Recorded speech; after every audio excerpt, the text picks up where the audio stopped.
என் இருதயம் ஆயத்தமாயிருக்கிறது. தேவனே, என் இருதயம் ஆயத்தமாயிருக்கிறது. நான் பாடி கீர்த்தனம் பண்ணுவேன். கர்த்தருக்குள் பிரியமானவர்களே, உங்கள் அனைவருக்கும் இனிய காலை வணக்கங்கள்.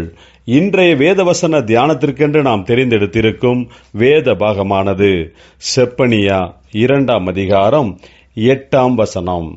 மோவாப் செய்த நிந்தனையையும் அம்மோன் புத்திரர் என் ஜனத்தை நிந்தித்து அவர்கள் எல்லையை கடந்து பெருமை பாராட்டி சொன்ன தூஷணங்களையும் கேட்டேன்.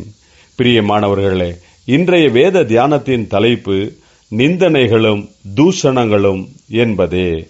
இஸ்ரவேல் ஜனங்கள் பலவிதமான சூழ்நிலைகளில் கஷ்டங்களையும் வேதனைகளையும் சந்திக்க வேண்டியதாயிற்று.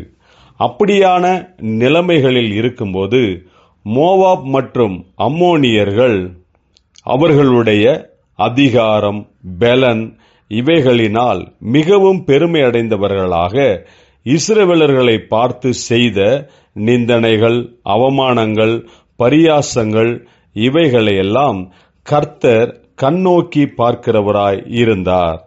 தம்முடைய ஜனத்தின் மேல் அடக்குமுறையாக அதிகாரம் செய்து அவமானம், பரியாசம் செய்கிறவர்களை கர்த்தர் விரும்புவதில்லை. கர்த்தர் இப்படிப்பட்ட அவமான நிலைமையில் இருக்கும் தம்முடைய ஜனங்களை விடுவித்து தங்களுடைய பெருமையினால் தூஷணம் செய்கிறவர்களை மடங்கடிக்கிறவராக இருக்கிறார். பிரியமானவர்களே, அநேக சந்தர்ப்பங்களில் நாம் கஷ்டங்களுக்குள்ளாகியிருக்கலாம். அவமானம், நிந்தை, பரியாசங்களை சந்தித்து இருக்கலாம். நாம் கர்த்தரையே விசுவாசிக்கும் போது அவர் நம்மை கைவிடுகிறவர் அல்ல. நம்மை விடுவிப்பார், ஆசீர்வதிப்பார்.